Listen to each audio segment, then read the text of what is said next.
finish the dungeon without him. That's not okay. Like, Right. it's what I do right now. And like, don't get me wrong, a warrior in all DPS is a really fun way to do your daily roulette. But it's not healthy. Like, I think instance content leave us reliant on each other, leave us group minded. And I love that we have to choose between using a limit break that's like defensive, or the healer LB is such a big deal. And the healer LB is such a big deal because it's a shared thing. It's a shared resource.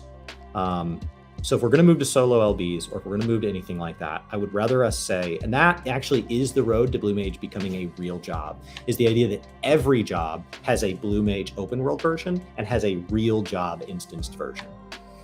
Variant actions in the open world, something like that, Julie. Yeah, exactly. So, like, I've seen chat talk about like skill trees. I've seen chat as we're talking about the battle system changes, and everybody's got different opinions.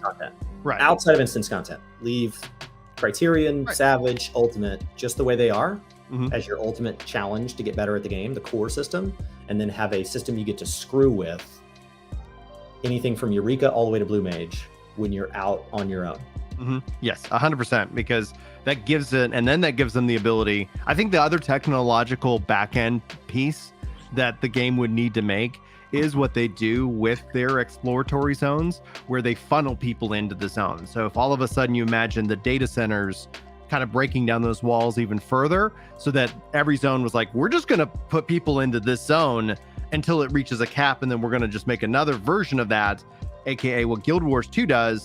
And then all of a sudden open world content becomes viable, because the thing you want with open world content, which is the same thing people complain about, it is like, oh, you just zerg down the boss.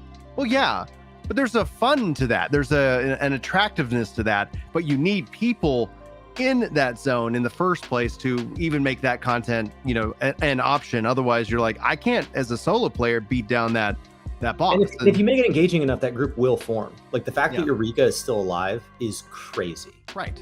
And in Eureka, I don't know how much money I would have been willing to bet that it would not have been alive in Endwalker, but it is.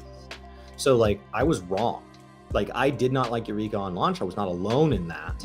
And like, I think I like it more now. It's kind of growing on me. It's like a Family Guy joke, where it goes through that little valley and then it comes back up the other side. Like, it's Eureka has had a long tail on it. And so like, I'm not saying things like that can't thrive, but they just have to be very, very, very thoughtful. I've seen chat talk about this, and I'm going to echo it, like an update to the level sync system, because your point on Eureka is, I think, solved by Boscia. And I was like, well, there's a point where I want to be able to use this as leveling content. I also, you know, for me, and we've talked about this, you know, many times, the fatigue of losing all your abilities, especially going into low level content, especially with the gap in that content. Like at level 50, it didn't feel as rough when you had to sink down to a level 20 or 30 dungeon. You're like, okay, I don't have certain skills. That makes sense. But now when you're like talking about level 100, it's like the gaps in skills ends up being like, yeah, like I'm not actually having a lot of fun in that content. So if they went through, you know, like I agree with you 100% on the open world stuff, I would champion that. That would be something that would get me out of my seat and just like, you know, freaking scream to the, you know, to the heavens in praise. But then in instance content, like just sitting here like, okay, your character's your character. You made it to level 100. Here are your abilities and skills. And the thing is going to either adjust to you, or we're going to just nerf the potency down, so that, like, if you think about it, the math behind it, I've always kind of stated, is that here is your theoretical cap of a maximum amount of damage that you can do in this dungeon at this level. And then it's just like, you're capped at that, you know, like we're just going to make sure that, like, if it's, you know, if we know that you can only output 100 DPS per second, at this point, we don't care what ability you're using. You have your skills. You're just doing your rotation to practice in the lower level content.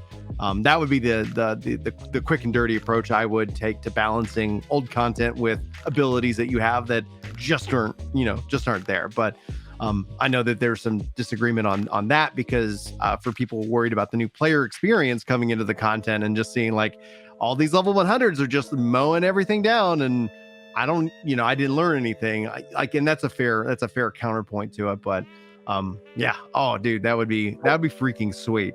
That's what I'm hopeful for. I'm hopeful they'll start to outline those. I don't expect the first fan fest to be too much more than hype, because I know they have to reveal a lot of the details later.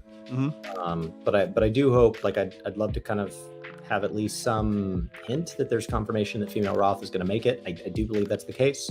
I'd love a hint of where we're going, and then I'd love to start to see the outline of the kinds of big, high level, looking at the forest, not the trees, mentality of what they're going to change. So what about the content pacing? What about the battle system? What is the focus? They talked about with Endwalker wanting to focus on putting a lot of life in PvP, and I think they've done that. And so kind of knowing what the design philosophy was as far as like, these are some things we definitely wanted to put some emphasis on. And it definitely feels like they did that with Endwalker. Endwalker, they wanted to have a fresh start on the story. Endwalker, they wanted to go back and start rebuilding some old things. Endwalker, they wanted to prepare for the 10 years of the future. And Endwalker, they wanted to focus on PvP. And off the top of my head, that's a pretty consolidated list of kind of the major summary of what they were trying to do with Endwalker. And I think to this point, they've been fairly successful at kind of making that list. And there's been a lot of other things too. But I think NA FanFest is going to be mostly a hype fest. It's mostly going to be, we're not going to find out a date. We're not going to find out, we'll find out the season, so they're going to. Season is super vague.